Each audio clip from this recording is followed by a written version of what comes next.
I'm going to introduce our first speaker for today. This is Dr. Nita Lee.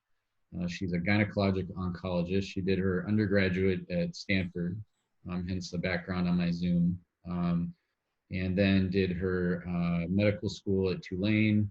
She did her internship and residency in OB-GYN at Northwestern here in Chicago, and then did her fellowship at University of California, San Francisco, and Stanford University.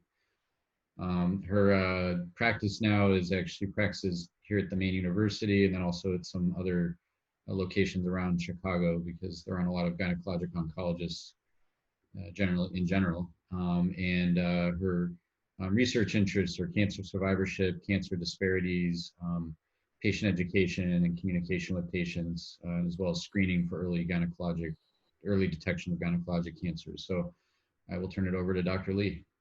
Thank you guys. It is a little bit always weird when you can't see faces, but I appreciate you guys coming in. And can you remind me, Dan, though, is everybody what year of student is everyone again? Everyone's finishing their first year. Okay, all right, and okay. Then doing summer research.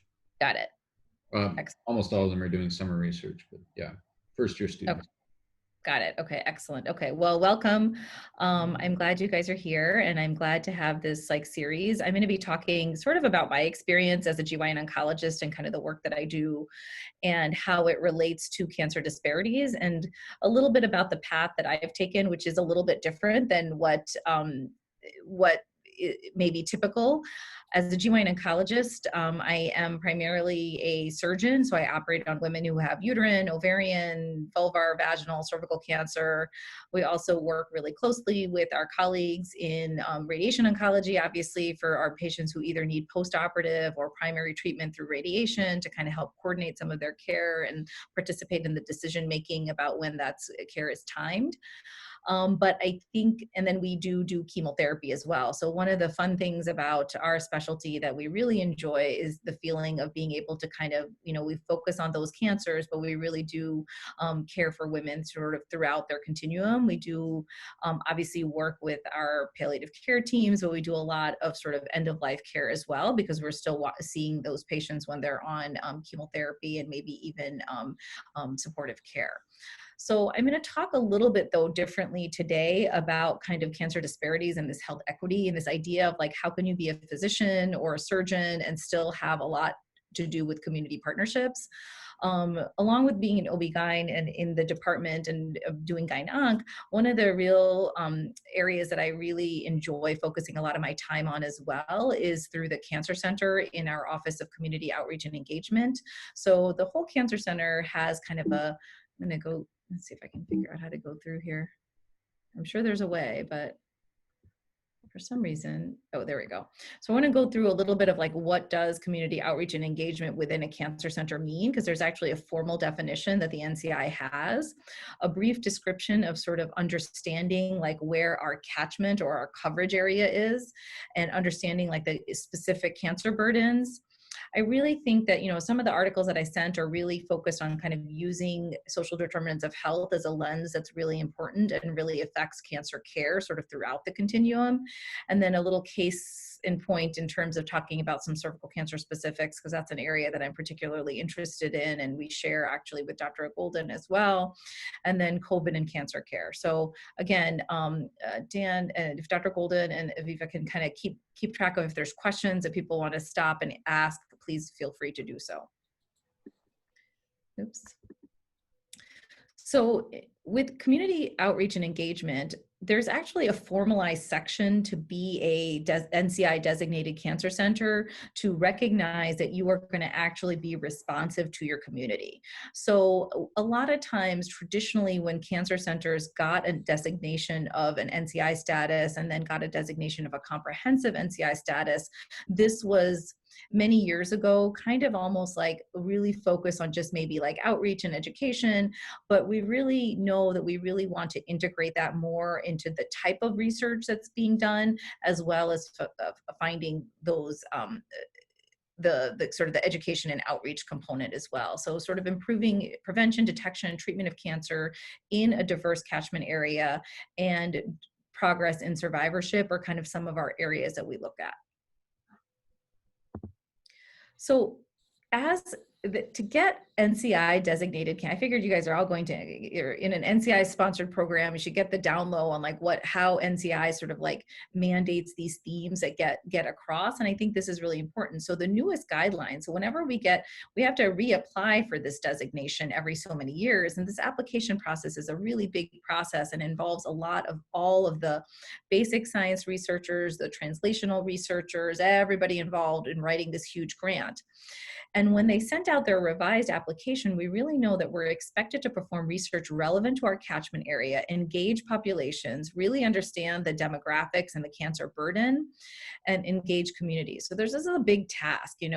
We have an established community advisory board to help us understand what community needs are, and partnerships with a lot of different organizations, as well as, the Chicago Department of Public Health is a collaborator, Illinois Department of Public Health. A lot of us in our very small office are on these different other task forces that are really looking at things at the public health level. So I think this idea of sort of a long-term commitment to community outreach is really required and is really mandated to be documented and to be real. And so this is kind of really what we do in our office to kind of really understand both the outreach as well as the in-reach in terms of really educating all of the Cancer Center members and trying to really kind of keep this engaged process. Oops. No, I'm having trouble. So our catchment area is actually these 5 counties, which is huge. So obviously here's Chicago and University of Chicago, but it actually includes all of these 5 counties, including Lake County, Indiana, has a population of 8 million people. This is where 75% of our cancer patients come from. And then obviously this is where I am right now out here in New Lenox. This is where Dr. Golden also has a practice. So we share a lot of patients here. And so we look at our diverse catchment area. This obviously includes suburban, rural, urban, kind of the whole shebang. And so we're really responsible for a large area.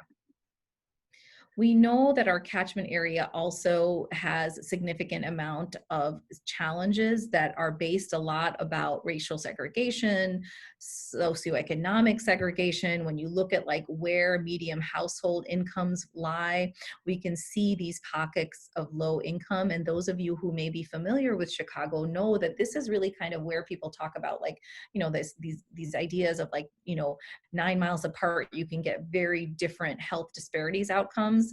And this has been well known, well established in non-cancer care, but also in cancer care. So breast cancer disparities, for example, is a well-established disparity. But when we really look at the data for a lot of these cancers that we take care of, we see these big differences that really align along these lines. And so what we're trying to do is like make sure that our research addresses that, and that any research progress that we're making is also addressing it as well.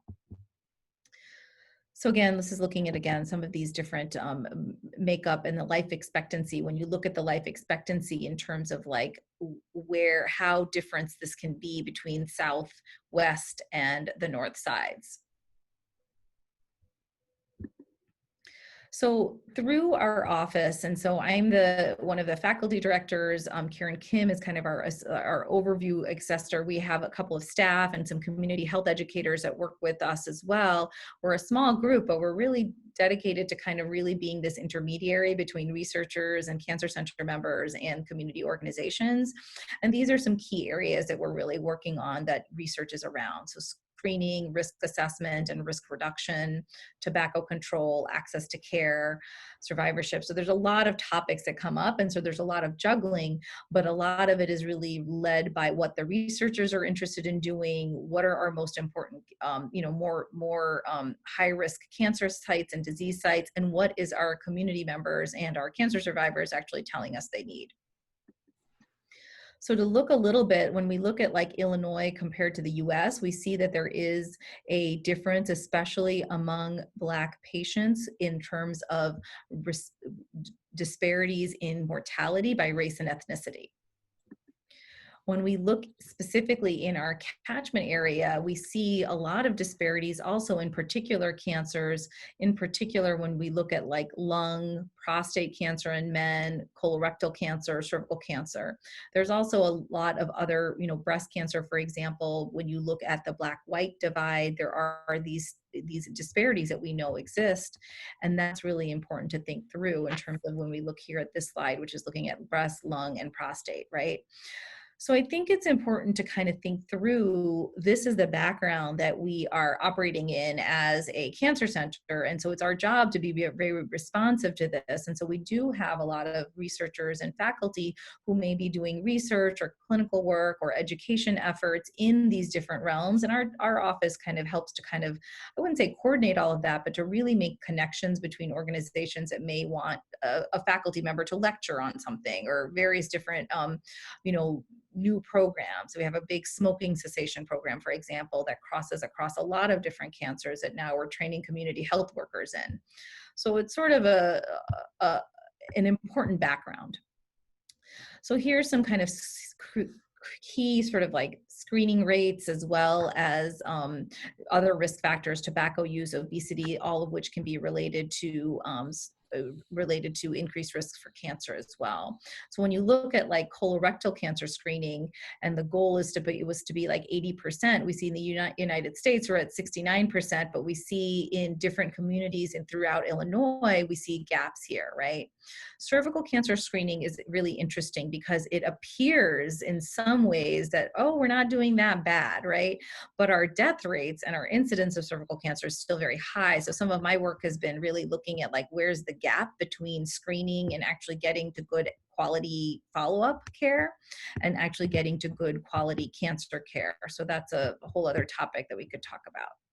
So I think it's important to kind of think about how all of these things intersect a little bit. So one of the pictures from one of the papers that I gave you was really looking at like, what are these different aspects that we think through. A lot of the time when we think about cancer care delivery, I have to kind of figure out how to move my Zoom because I can't see everybody or do this at the same time. Okay, good. So we often are spending a lot of time thinking about here, right? So disparities due to consequences, like screening, diagnosis. So are people adequately getting screened through all communities? Are they getting diagnosed at the same stage? Are they getting equal treatment? And so these are all really important. And how are they doing in terms of survivorship? Are we seeing disparate results of like how people are getting follow-up care, surveillance, or secondary issues related to their cancer? But I think it's impossible to really be working in Chicago, in particular at University of Chicago or anywhere in the city, and really not recognize that some of our patients' limitations are not necessarily something that is just limited to screening, and that a lot of these things really have a lot more to do with social determinants and sort of circumstances that may or may not be in somebody's control. And then a lot of the things that we do to really personalized medicine doesn't necessarily need to be only at the genomic level that we think about, but really needs to be thinking through like, what are their sort of risk factors? What is their living environment? And of course, not everyone can do everything at once. You have to kind of pick your area that you can focus in on. And so, but I think it's important to think through that as physicians, we really can operate in a lot of these different ways, right? We can build teams that really have, a way to kind of think through this lens and really think about like, well, is there a social worker on my team? And how do I know my social worker? Do I know what, how to access things for my patients? It doesn't mean that you have to be the one person to do it all, but to really recognize that this is going to be really important. A lot of times as a resident or as a medical student, some of the things that you're doing are like things that seem like not medically related, right? So you're helping arrange transportation, you're helping arrange making sure the person's getting their medications refilled and they're not getting barriers because of some issue related to their type of insurance. And so, but you kind of think from small to big, and they're all sort of related. So I think it's a really important lens, because I don't think any of our patients or any of us get cancer in a bubble. And so thinking about how everyone is affected, and I think, I mean, ironically, I think this is really in everybody's mind because, as you know, we've learned, COVID-19 has really brought all of these issues and really amplified all of them, right? So we see this now, and we're kind of hearing about it more and more when we think about disparities in COVID, but these have always existed. And I think it's important to kind of think about in medicine, like, how do we go about it? Not that you have to feel so overwhelmed that you have to attack everything, but thinking about how all of these pieces work together is really important. So I'm going to jump a little bit to cervix cancer to kind of think through it. So when you look at like a big picture of cervix cancer, you're like, oh, well, US seems to be light yellow. It doesn't seem to be so bad. And so when you look at like areas in sub-Saharan Africa, some parts of Central and South America, and places where we don't have screening programs using pap smears and HPV, we see the global burden, right? So this is 500,000 plus cases of new cancers that could potentially be preventable because there is a good screening method of pap, as well as now HPV vaccine. But again, so many different barriers. And I think what's really important is that you actually really don't, sadly, need to go to sub-Saharan Africa or any other country to see really significant cervical cancer disease. And so we see a lot of locally advanced cervical cancer, and Dr. Golden treats a lot of patients both from the Joliet area and surrounding suburbs, as well as the city of Chicago. And when you start to dive deeper into what the rates are, we really see that there are kind of differences. So when you look at like the US rates, only 12,000 women a year die get diagnosed with this cancer, and about 4,000 women die, but that really is, again, like a completely preventable cancer. And our target should really be trying to do that. When you start to see what the rates per 100,000 are, you see that there's a really big difference, you know? So the US is not homogenous as it is when you think about the international scene. And this is really important to kind of continue to dive deeper. And as a physician, trying to understand like your community as it relates to kind of like the more granular levels, I think is really important too. So the patterns that we see are important to understand. And so when I first started in clinical practice, like, I think it was just that I was like seeing these women dying of cervical cancer, where I was usually taught that cervix cancer was a problem in the developing world, right? So that disconnect, I was like, well, why is that happening? Like, why are so many women on my service have this disease? And what are the patterns that I'm seeing? Younger women, minority women, African-American, Latina women, what are these things coming from? And I will say, this age of like data visualization and the data that's available from the CDC, from the Illinois Department of Public Health, there's multiple databases that have made their sources available for you to really kind of go a little bit down a rabbit hole to find out all of these things if there's something in particular you're interested in. So I went down the rabbit hole in cervix. So when you look at the cervix cancer data in terms of incidence, you see that we start to see some trends where we see a higher incidence among Black women and among Hispanic women. And then when you look at mortality, you see these similar things in terms of both geographically. We know that Illinois is kind of sort of in the middle. And when you look at deaths due to cervical cancer, you see this really starkly come out. And so this is really time and time again, we're seeing these patterns, but I think a lot of us feel like, okay, we understand these patterns, but now we need to get at like what the structure is and what are methods beyond just saying we need to do more pap smears to really improve those issues. So then you go even deeper and you look at Cook County data, right? So now we're seeing white, Black, Hispanic, and we're looking at, and understanding that these also have limitations, right? There's sometimes underreporting. There's sometimes people who don't want that, you know, this isn't put on their death certificate, but it's pretty decent. It's the best data that we have. So we look at like the white, Black differences, Hispanic women. So incidence, again, starkly different within our county. And then you look at death rates within Cook County, right? So you see that death rates for Black women are more than twice of what we see death rates for white women within Cook County. So again, we really have to kind of think through, why is this happening and what can we do? When we look at Chicago compared to the United States, this is data from something called Chicago Health Atlas. If you've never checked out Chicago Health Atlas, this is a great website that's really, really neat. And our students spent some time doing some database work for us over the summer, looking at different incidence and mortality and a lot of social determinants that you can kind of link together to see. This is done by Chicago Department of Public Health in collaboration, and they have their epidemiologists are really fantastic, and they're just really wonderful to work with as well. But they have some very interesting data that's publicly available and really great to see because it's divided by neighborhood. So you can look at any community area and really see like what is the incidence of all of these different things, and then pull out what you're interested in and looking at and comparing. So we were interested in cervical cancer, obviously, when we're looking at incidence and mortality compared to the United States.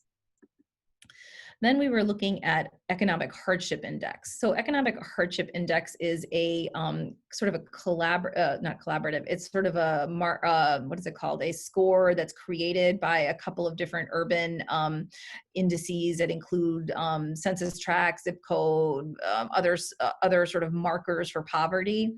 And when we look at like among cervical cancer incidents by community area, we see, not surprisingly, that highest economic hardship is associated with a higher incidence of cervical cancer. And when you think about this is something that, I think affects, like, for example, Dr. Golden and I, like, say a person is diagnosed with cervical cancer, that person who's diagnosed with locally advanced cervical cancer and needs chemotherapy and radiation combined will actually need a, 4 to 5 weeks of daily coming in for radiation, once a week chemotherapy, further internal internal radiation. If you have somebody who is limited due to economic hardship, due to transportation, due to childcare, due to loss of wages, due to having time off, you can really see how you can see these quick changes in how people can complete their care on time, or what the quality of care is based on what their insurance lets them go. So you can start to hypothesize what are things that we need to focus on and look at. This was looking at cervical cancer deaths by race. And again, these are small numbers, and so we want to make sure we're aware of our confidence intervals and everything, but you still see some trends that I think are real in terms of like looking at 1.7 in terms of this rate of per 100,000 women who are white versus, for example, if you look at either Black or Hispanic women here. So one of the things that is also interesting is to pull out in these community areas, what are the incidences? Now, I will say these are very small numbers, so I don't want you to take these. You have to kind of understand that these numbers are all represented as age adjusted per 100,000, and not every community has 100,000 people in it. So some of them we're not going to like be able to present and make huge comments about this. But when you look at the highest cervical cancer rates, look at these neighborhoods, and you're looking at Riverdale, Englewood, Humboldt Park, Washington Heights. These are, 6 out of these 7 were all located in the south side of Chicago. And then look at the neighborhoods that have the lowest incidence of cervical cancer. We're looking at Lincoln Park, the Loop, Hyde Park. So you're seeing, again, those same patterns. And again, a lot of what, for example, cervical CDPH is using is targeting some of like where they're doing their HPV vaccine, like pushes are going to be in communities with higher, for example, rates. And so all of these things are kind of intertwined, and understanding the basic data helps you decide what your intervention is going to be. And when you have limited resources, like what are you going to target first? So kind of jumping, does anybody have any questions about any of that idea or anything like related to the cervix cancer, or kind of some of those different ways we can understand data?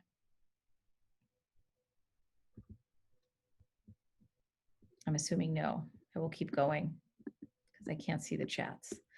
So I think one of the things that's important to understand is like how do we define social determinants of health? And I think a lot of you, University of Chicago, like the curriculum at the med school, and I think a lot of people in your age category and in the culture, we really do have this understanding of this. And so I don't want to belabor this point if this is an audience that's already really thought about this, but to kind of think through how we think about what social determinants of health are. So it's the circumstance in which people are born, grow, live, work, and age, and the systems put in place to deal with illness that are shaped by the distribution of money, power, and resources at the global, national, local levels. So we're really focused on like what's happening at the social level and at the local level, right? So social determinants can include housing, neighborhood conditions, education, economic, transportation, social connections.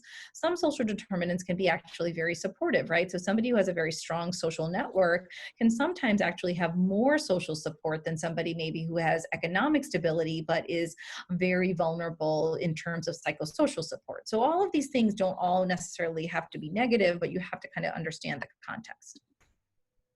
So the key areas to kind of consider are like access to care.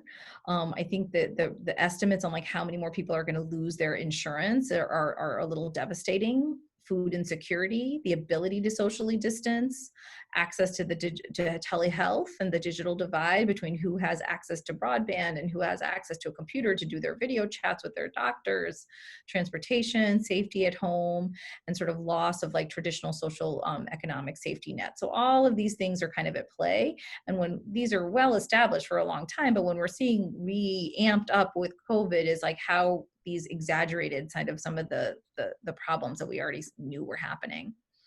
This is kind of information from a webinar that I did with some colleagues across the country looking specifically kind of at this idea of health equity and like where people, this was done in April and was the very beginning when more data was being published, but looking at like disparities by zip code.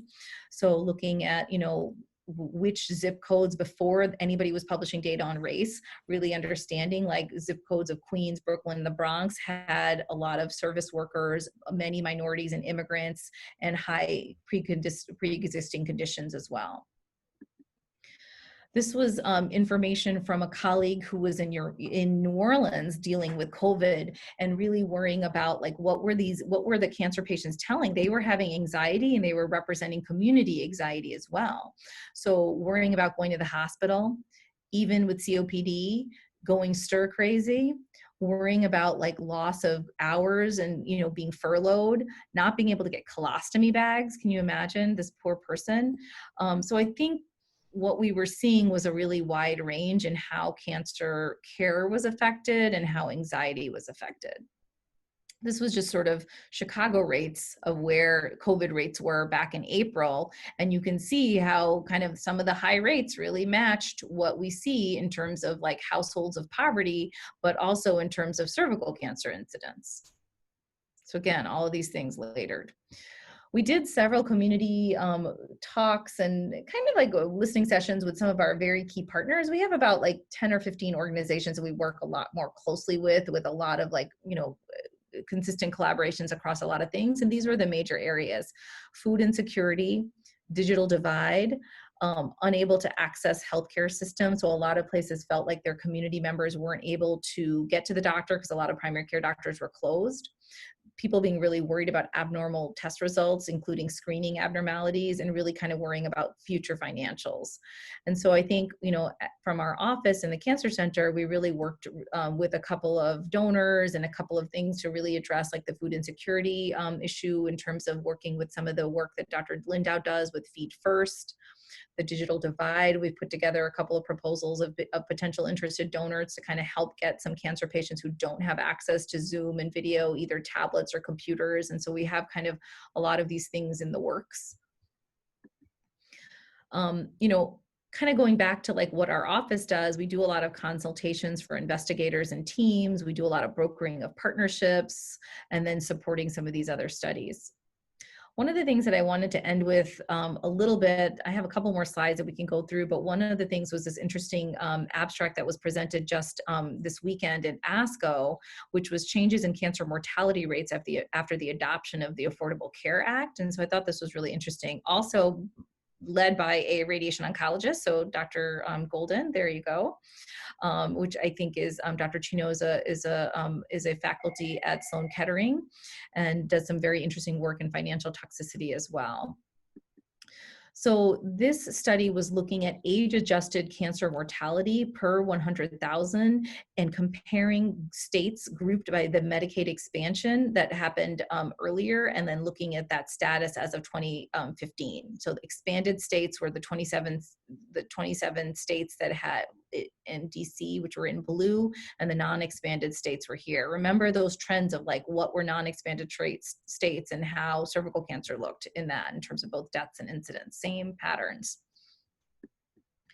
So age-adjusted cancer mortality per 100,000 went down, and this is again 1999 to 2000. So from in the expanded states, we see that it all, you know, we did see differences, but you kind of see these more differences a little bit in this, like in the group that expanded. So all patients, non-expanded, expanded, sort of started to see this decline in cancer mortality. Then when you look at like males to females, you can kind of see they're breaking again. So in the non-expanded states, what was happening, in the expanded states, what was happening. And then when you're looking at what was happening among white and Black patients, you see sort of a, you know, difference, but you can kind of see all of these differences kind of laying out in terms of like how things have changed for the expanded group. This is still striking to me, however, because when you look at, even though we're getting better, these discrepancies still exist. And so even with expansion, and here's non-expansion, here's expansion, we're starting to reach, hoping that these trends will kind of continue to go downwards and continue to converge, but we see that they're still different right now, and that's really important to kind of consider. I have some examples of kind of some of the things that our office does, but I also wanted to kind of leave enough time so people can talk through like what, you know, what are the things that you're interested in thinking about when you're thinking about cancer care. So I'm going to stop share for a second and see if there's any, you know, questions or anything else, but I do have some more slides if you'd rather me go through those. So I will leave it up to Dr. Golden and to you guys as a group. Sure. Well, thanks, Nita. Maybe see if first, are there any questions from the students? I guess I'm interested in understanding what other changes you think are needed systemically in medicine to continue to decrease the gap or the discrepancy. It's like pretty apparent, the discrepancy between white and Black communities, and the data you just showed shows some narrowing of that gap, but obviously we need to do more. So interested in your idea. I mean, I hate to sound too global about it, but I think you really do need to think about it as like a very multifactorial issue, right? You can't just say, okay, I'm just going to focus on access to care and assume that that's all going to be fixing the problem, right? So I think we really need to think about how are we sort of simultaneously looking at improving access, but also improving insurance status, improving quality, so that, like, you know, one of the biggest changes, for example, in breast cancer disparities that was made was because there was a huge focus on the quality of radiology that was read in the community. So there were a lot of places that were, you know, shut down because they were providing mammograms, but they were not providing them well, right? So if you have access, but you don't have quality, you don't have a good result, right? So if you have a mammogram on every corner, you may say, oh, look, but everyone can get access to a mammogram. But for example, that group, a lot of which was read through UIC and Mount Sinai, and an organization called Metropolitan Breast Cancer Task Force, which we now work with, called Equal Hope, really analyze, like, well, what was the quality of those mammograms, and should all of those places really be open, or should we be really thinking about how to get, you know, quality standards in? So that's an example.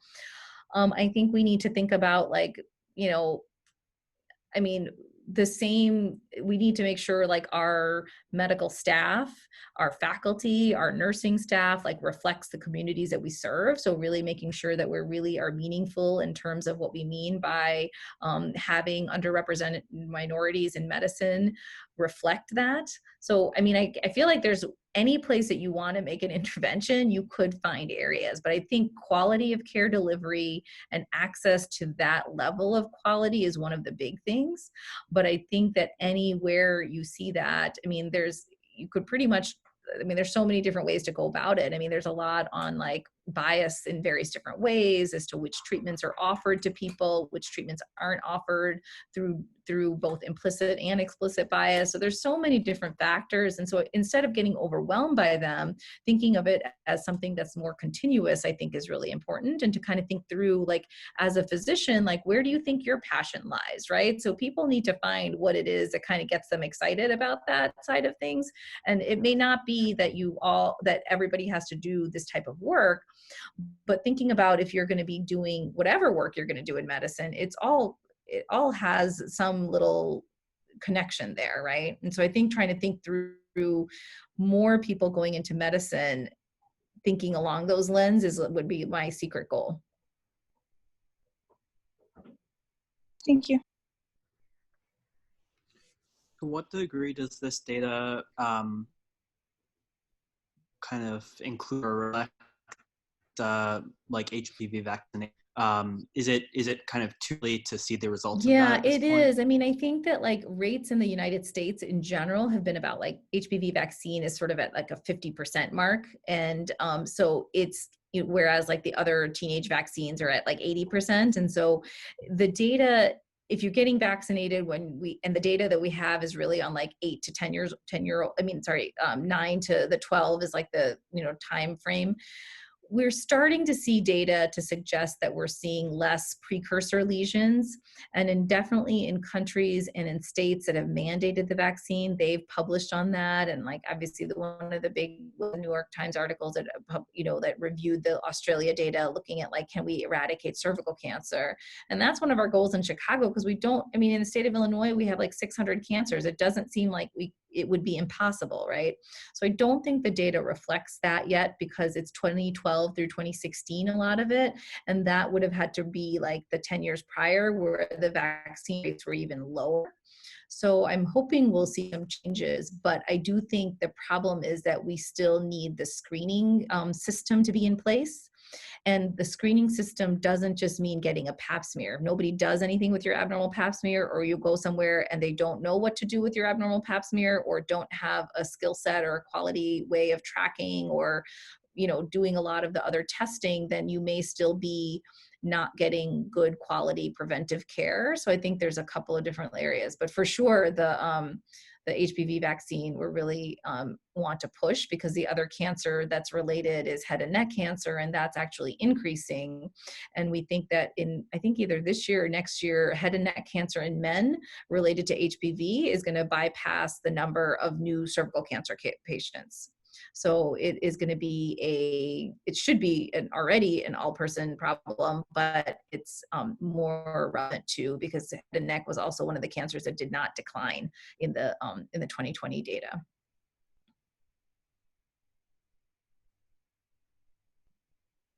From your experience, how are healthcare disparities communicated to patients? That's a really good question. I mean, I think it's a delicate question, because you don't want anybody to ever feel, at least I don't want anybody to ever feel like I think of them in that way, right? I think we really spend a lot of time individualizing care, but I think it's important to make sure patients are sort of aware of a little bit of their context of what their care is. So for example, sometimes when I'm talking to patients of mine, I have a lot of patients who are diagnosed with endometrial cancer, because that's the most common cancer that we take care of. And in particular, endometrial or uterine cancer among Black women has a very significant difference in mortality. And that is there's multiple factors related to that. But one of the factors that I don't want it to be is women who necessarily maybe like don't want to have surgery, or we don't want to have chemotherapy. So sometimes I will put it in the perspective to say, like, I just want you to know that this is something that is, is a disparity. And so I want you to know what the standard options are, so that we don't have that happen. I also think patients are, the other area of research that I'm very interested in is like how patients who are cancer survivors can really actually do a lot of education for their own social networks. And so I think it's really important to put that into the world and out there, because a lot of patients, their first question will be, well, why did I get this? And so we don't know why exactly for everybody, but it is important to be able to kind of educate about risk factors, about early symptoms. We know, for example, for uterine cancer, women who don't come early and have had abnormal postmenopausal vaginal bleeding for a longer time may present at a later stage. So really making sure everybody has that message is a way that I think patients can feel like sort of empowered. Can you touch a little bit on how you help patients, I guess, provide the resources to their social networks? Or Yeah, so there's a couple of different ways. So we have, for example, at U of C, we have a peer mentoring program for GYN cancer patients. So we sort of like kind of have our eyes and ears open for patients who may be good at and wanting to share their story. A lot of patients will actually ask us like, how can I help? So we have a training program where they actually get trained with one of our clinical psychologists, and they actually are trained as peer mentors to reach out to other individual patients who are newly diagnosed. We also work with some community organizations and some advocacy organizations. So I don't know which organization you put out there. Let's see. I just shared Survivor. Oh, yeah. So Survivor is a great organization. This is a great example. So Survivor is an organization, Survivor with a C, that was started by Tamika Felder, who's a cervical cancer survivor herself. And she actually has a totally cervical cancer survivor-led organization. And so Survivor actually does advocacy training. So patients who have a cervical cancer diagnosis can actually come to a survivor school, and they have them in different cities every year. So we just did one in Chicago last year. Dr. Hassan, Dr. McCall, several of our other practitioners from U of C kind of help participate in the curriculum, where survivors get trained about their disease, about like what happened to them, what their experience was. They have some social support, and there's a lot of training about advocacy and about telling your story, but also being able to learn about like how to talk about HPV vaccine. And so then we actually like pair up these, survivors. So we had a new patient, for example, who joined, was one of our patients, Erin. She came as a new trainee, and for example, she later, does tabling for different organizations, has shown up in areas where like I hadn't even invited her, and she's been linked in. She gave a great talk, which was her first public speaking event, speaking about her own experience as a cancer patient and loss of fertility, to an event in Silver Cross. So that's kind of an example of how we try to create these structures. We also had a really great event in February where we worked with an ovarian cancer survivor who was really interested in this, and a lot of advocacy organizations where we actually wanted researchers in basic science and in clinical medicine to present to survivors. We had about 80 people in the room. This was pre-COVID. I feel like, will we ever get back to this? But we had a collection of survivors, advocacy, like some of our community health workers who came, and they all really had presentations by some of our PhDs in Northwestern, at UIC, from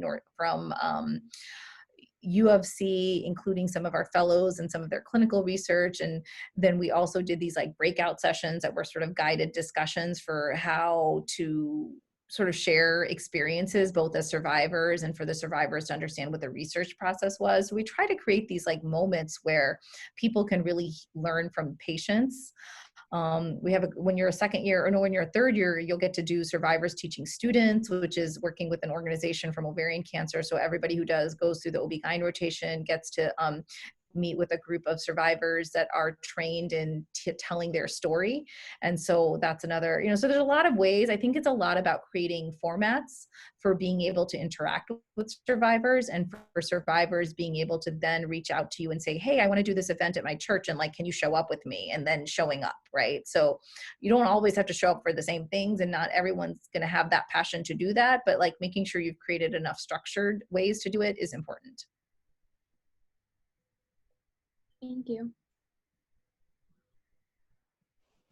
So what are resources available to patients who are uninsured or underinsured? So one of the things that we're lucky about is that patients in the state of Illinois, actually there is an Illinois cervical and breast cancer program, which actually enrolls patients on Medicaid very, very quickly. So if patients who are really uninsured or underinsured, we usually connect them through our social worker. It's actually also a website that you can go to and refer patients through with the 1-800 number that's bilingual, to be able to get access to Medicaid. The IBCCP centers are kind of like, have also kind of connected to a medical home. So a lot of them are kind of some of the larger FQHCs, federally qualified health centers. So Chicago Family Health, for example, is one that works with us. And so their cervical cancer patients get, if they need cancer care, then go to U of C. So it kind of depends. Medicaid has become a lot more complicated because it used to be like Medicaid was like anybody who had Medicaid, you could go anywhere. And now Medicaids have HMOs. And so different hospitals have carve outs. And so that's become more frustrating. But one of the things that we work on, and we have kind of a group through Equal Hope that's working on creating a lot of like navigators to be able to kind of navigate somebody who says, okay, I'm diagnosed, but like, hey, I live near U of C, but I have this insurance, like where am I supposed to go? And so that's a group that we work a lot very closely with to be able to kind of be the gynocs for that group to say like, yeah, we'll look at your path report and tell you where you need to go, or being able to kind of know that within our gynoc community, which is very small, for me to be able to call up like Dr. Nieves, who's at County, or Dr. Tanner, who's at Northwestern, to be like, hey, I think this person is in your network, like take care of them.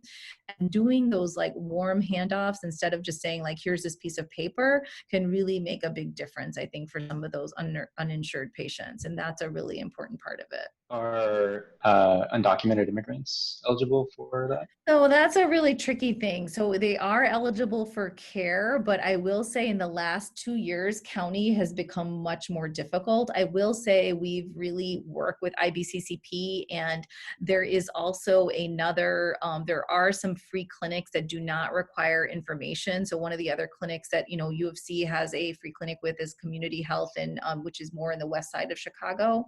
And they're a really great group. Actually, we, right before COVID met, I had just gone there and toured, and we were talking about GYN and pap smear follow-up there for this specific issue particularly. But I do think this is a big problem, because a lot of sometimes what we are doing is really like, we're basically having to kind of like create systems within different institutions to be like, okay, like we're just going to advocate for this patient and we're just going to keep them admitted until our hospital or another hospital like agrees to cover their care. But it can be very challenging. And I think it's a really, it's just, you know, there's a lot of workarounds, but workarounds always don't feel right, if that makes sense, you know? Yeah. Thank you so much. I was actually asking because of community health. Oh, that's is that where right? a lot of us volunteer. Yeah. Yeah. Okay. Yeah. So I met with them actually in, I think it was like in March, like right before we were supposed to stop meeting with everybody. And we haven't reconnected, but I think one of the things that they had noted was sort of like a long wait times in gynecology in particular. And we were trying to kind of think through how to be creative about that with our own residency and demands. And then also thinking through how do we link in the gynocs in terms of like, you know, again, kind of creating these networks so that if you have a new, because it's not that common of a diagnosis, but when you have it, you want to act quickly and make sure people are getting to it. And also making sure we're not just overwhelming like the Cook County system. So I don't know, these are just, I think I need somebody smarter than me on the policy level to figure out how to kind of get that. I don't know what you're seeing in terms of what limitations you're seeing for patients who are undocumented, like where their cancer care is being given or things like that. I think it's also a huge thing of underreporting, and it's also a huge thing of many community members going back to their home countries for treatment, and then kind of having this like needs spread out over multiple countries, right? And so that can be also really challenging for many people.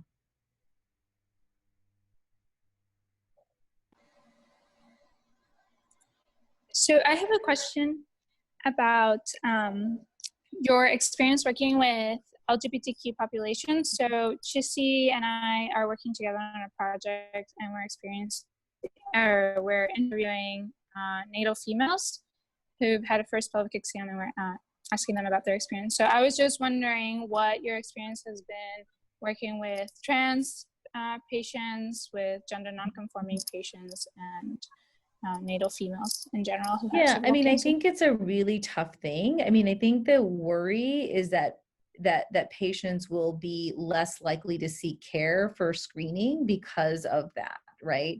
So someone who does, you know, is trans may not want to get cervical cancer screening because the uncomfortableness of like going to an OBGYN department, right? And being in a waiting room that has, you know, outward female patients, or, you know, so I think that gap in screening is important to think about. I think it's I think it's come up more on individual patient levels. Like as a surgeon, we sometimes participate in some of the reassignment surgeries and different things like that in various different ways. But I think in terms of, I think the biggest thing is making sure like all of our clinics and our staff and like everybody's like educated about like proper terminology, proper, you know, appropriateness of like how do you respond to patients, making sure they're like name and their chart and their, you know, like, so all of those things have to be really coordinated. And so I think my biggest concern would be lack of screening, and also like the importance of making sure that everyone feels like HPV vaccine really should be something that everyone is getting, quite honestly, irrespective of that. So I'm not sure that really answers your question, but I think from my perspective, I think it's really this fear that people are just not accessing the medical care system in the same way because of fear of how they're going to be treated, and also kind of personal identification and not wanting to connection necessarily to kind of put themselves out there. It's, you know, I don't know, it's kind of tough. What is your research on? It's a qualitative study, so we're interviewing patients to learn exactly why is it that, because first of all, there's a lack of data on cervical cancer among this population, but also like why is the hesitation of going to the OB-GYN? Yeah. So I guess we'll find out. Yeah, no, let us know so we can kind of try to improve things, because I do think that there's some things that are sort of like structural improvements, right? In terms how things are labeled, it can make a big difference for sure. Dr. Lee, I had a question. So I think you've named a lot of really good resources for addressing disparities, especially in cancer treatment. And I know that part of the work that we can do is carrying that forward into our practices. But if we were wanting to get involved in some of these efforts, is there sort of like a resource where we could see those things collected? Because you talk about a lot of them, and obviously it's not feasible to do all of them, but yeah, no, there's pick one or two. You have to pick one something. Yeah, right. I feel like after many years, I'm in a very lucky position, and I feel very lucky to be able to be involved with a lot of things, but you can't do all of that during your training. It's just impossible. I mean, maybe you can, I don't know. I could never do it. Like, I think, you know, so. I don't think I would want to try. Yeah. No, I think you have to kind of, you know, there are definitely a lot of resources. I think it kind of depends on like what level you want to be involved with. So there's, you know, certain researchers that are looking at areas of like implementation science. There's some people who are looking at, you know, like really getting the patient perspective on various different ideas. And there's sort of like the public health perspective. So it kind of depends on like what if you're looking for like cancer related and cancer disparities. I'm also like, you know, our office is happy, like you can, you know, email me and we can set up a time to chat or something like that to kind of really focus in on like what is it that you would be looking for. Like, is it a summer project? Like we have a load of like list of like, you know, unending things that we could get done if we only had like so much, you know, time and effort and things like that. So it kind of varies a lot. You know, there's some people who are really more policy focused, and so if that's something you're interested in, I mean, it kind of depends on like what, you know, what your time frame is, right? Is it a summer thing? Is it like a through your, you know, through the different years and when you have on and off time? Is it really just like getting to shadow like how, like what community meetings are like, and like how do you work with like community organizations? And like that's a really, you know, important part of what we do, is a lot of just meeting and listening, and that's kind of fun too to hear. Or some of these education sessions that we do that again now unfortunately are being done in Zoom in various different ways, whereas before it would be actually in person. So I'm happy to just have you guys email or something if there's I don't know if there's a specific topic of research that you're interested in. Thank you. Yeah, go ahead, Dr. No, go ahead. I was just going to say, it's 4 o'clock. I'm happy to continue this session. I don't think Dr. Shogun has joined yet. So, yeah, we can keep chatting with Dr. Lee if she has a few minutes until he joins. Yeah. But if the students need to take a break for anything, you know, I encourage you to do it now, because when Dr. Shogun joins, we'll maybe jump right into his talk. I was just going to bring up, you know, one thing listening to you talk, Dr. Lee, about education is I was curious if any of the students know where the word doctor comes from. You could type it into the chat box or just unmute yourself. Alec, do you want to? It doesn't quite mean teacher, kind of does. So do you know what the Latin is for where it comes from? I don't. So it's docere is a verb, and it means to teach. So I actually think a big part, for me, one of the most fulfilling parts of being a physician is the education part. Not of students, but I enjoy that too. Don't get me wrong, but of teaching the patients, and having them understand. And I think listening to you talk, Nita, about kind of how do you educate a patient about disparities that have led to them having cervical cancer? That's hard. I don't know. I don't know if it's necessarily that you have to educate everybody at a certain time, but I think different patients will want to be involved in different ways, right? And so kind of reading the room, just like how you read the room as to like how much can you tell a patient about their cancer diagnosis, and when do you have to hold back, and when do you know, so I think but I totally agree with you. I think a lot of this starts because we all want to be able to get better at communicating with our patients. And so if you're able to kind of do that on a one-on-one, then some people really enjoy like community, like presentations, right? Where you're going to do that in a room, right? Or some people really enjoy kind of just creating materials and print materials or videos. I don't know, Dr. Golden, have you already presented to the group about your work? No, I don't think I talked about my. Yeah, so Dr. Golden's work in graphic medicine and being able to create like a graphic novel explaining external beam radiation, and then us kind of partnering with the group that he's been working with to kind of say, well, we want one in brachytherapy for cervical cancer, is like a really fascinating way to get education across in a novel way, right? So that research is really interesting. And then now I've kind of asked, can we do it for our community health workers? So I think we'll kind of keep that, going. So I see Dr. Shogun. Yeah. All right. Well, have a good afternoon, guys. Yeah. Thanks, Dr. Lee. And feel free to email if you need anything. So thanks.